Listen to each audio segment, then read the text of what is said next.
अस्सलाम वालेकुम। मैं हूँ साम्या, आप देख रहे हैं मेरे यूट्यूब चैनल देसी चूल्हा। आज मैं बनाने जा रही हूँ कीमा शिमला, बहुत ही मज़ेदार तरीके से। चले आए स्टार्ट करते हैं। सबसे पहले मैंने कढ़ाई ली और उसमें 1 कप ऑयल मैं डालने जा रही हूँ। जो आप चाय का कप पीते हैं ना, दरमियाना, वही, बड़ा नहीं, छोटा कप। वो कप डालने के बाद, ऑयल डालने के बाद मैं उसे थोड़ा सा गर्म करूँगी। जैसे ही वो हल्का सा गर्म हो जाएगा, और ये मेरे दरमियाने फ्लेम पे सारा काम हो रहा है, दरमियाने फ्लेम पे, और मैंने 2 छोटी कटी हुई प्याज ऐड की है। अब प्याज डालने के बाद मैं उसको ब्राउन करूँगी। ज़्यादा ब्राउन नहीं कि जल जाए, बस नहीं, दरमियाना सा, सिर्फ उसे लाइट ब्राउन करूँगी। चम्मच हिलाती जाऊँगी, वो ज़्यादा लगे नहीं, क्योंकि वीडियो कई जगहों पे मैं कट करूँगी, जिसकी वजह से ज़्यादा लंबा ना हो और आप लोग बोर मत हो। बोर नहीं होने दूँगी, बिल्कुल नहीं। अब जैसे ही मेरा प्याज ब्राउन होने को आएगा,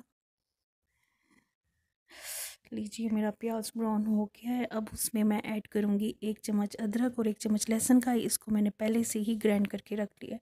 इसको भी डालने के बाद मैं इनको अच्छे से चम्मच हिलाऊंगी, ताकि इनका कच्चापन ख़त्म हो जाए। ज़्यादातर अदरक का तो नहीं, लहसुन का ही कच्चापन ज़्यादा आता है, ज़्यादा उसी की स्मेल आती है। अलबत्ता इसको डालने के बाद मैं इसको अच्छे से हिला लूँगी। अब आधा किलो कीमा है, बड़ा गोश्त है, आधा किलो कीमा, वो मैं अब इसमें ऐड करूँगी। और थोड़ा बहुत इसमें फ़ैट भी है, ज़्यादा नहीं, बस थोड़ी मिकदार में मैंने फ़ैट लिया था। ज़्यादा अच्छा और मज़े का बनेगा। इसको डालने के बाद भी मैं इसकी अच्छी सी भुनाई कर लूँगी, क्योंकि कीमा मैंने धोया था, ताकि कीमा धोने का जो थोड़ा बहुत इसका पानी वगैरह है, वो इसको मिलाने से, अच्छा भूनने से, इसका जो पानी है ना, वो बिल्कुल खुश्क हो जाएगा। लीजिए, अब इसकी भुनाई हो रही है। अच्छे से इसको भूनना है। जितना ज़्यादा भूनेंगे मसाले को, उतना ही ज़्यादा अच्छा बनेगा। दरमियानी आंच पे बना रही हूँ। अब इसके साथ में नमक, मिर्च, काली मिर्च, हल्दी और गरम मसाला, और साथ में सूखा धनिया, ये सब मेरे छोटे चाय के चम्मच जो है ना, बिल्कुल छोटे छोटे चाय के चम्मच आधे आधे हैं सभी, वो हैं। क्योंकि लाल मिर्च मैंने ज़्यादा नहीं डाली, काली मिर्च को भी हल्का रखा है, क्योंकि वैसे ही शिमला वैसे ही तीखी होती है, और बच्चों ने खाना था तो ज़्यादा तेज़ नहीं किया मैंने। इसकी भी भुनाई कर लूँगी अच्छे से। जैसे ये तेल छोड़ेगा, मैं साथ ही इसमें 3 अदर टमाटर कटे हुए ऐड करूँगी। टमाटर ऐड करने के साथ साथ मैं इसको भी अच्छे से भूनूंगी, ताकि टमाटर अच्छे से कीमे में मेल्ट हो जाए, मज़े के लगे, नरम हो जाए, साबुत ना रहे, फिर मज़े के नहीं लगते।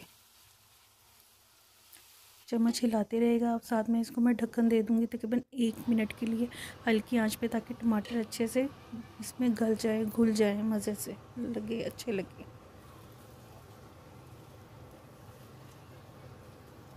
लीजिए, मेरे टमाटर अच्छे से घुल गए हैं। अब इसमें मैं आधा पाव दही शामिल करूँगी। दही को मैंने अच्छे से फेंट लिया था। लीजिए, दही मैंने ऐड कर दी है। अब इसको भी मैं अच्छे से भूनूंगी इसमें।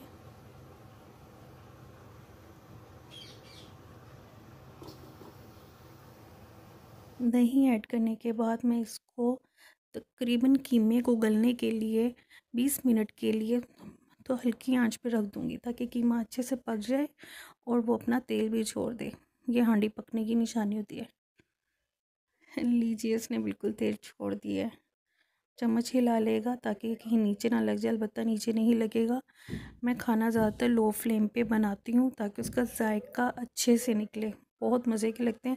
अब इसके साथ मैं ऐड करूँगी 1 किलो शिमला कटी हुई।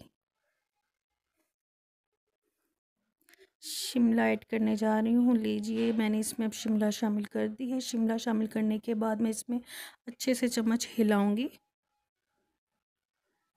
ताकि ये सब आपस में मिल जाए, और बहुत ही मज़े की लगती है। आप प्लीज़ इसे ट्राई कीजिएगा, बनाएगा, मुझे बताएगा मेरे कमेंट्स में कि आपको कैसी लगी।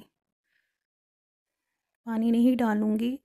दही में जो उसका मसाला बन गया था, पक गया था कीमा। फिर शिमला जो है, शिमला अपने ही पानी में पकेगी, पानी बिल्कुल ऐड नहीं करूँगी मैं इससे।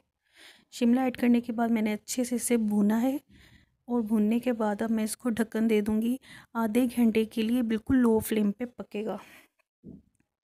और दिखाती हूँ मैं आपको। लीजिए, शिमला बिल्कुल पक के तैयार है, तेल भी निकल आया और बिल्कुल गल गई है अच्छे से।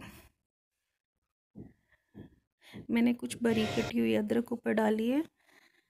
आप बिल्कुल ट्राई कीजिएगा इस तरीके से। मेरे चैनल को सब्सक्राइब करना मत भूलेगा, बेल आइकन का बटन है उसको भी दबाएगा ताकि आपको मेरी वीडियो मिलती रहे। इसी तरह मुझे इजाज़त दीजिए। टेक केयर, अल्लाह हाफिज़।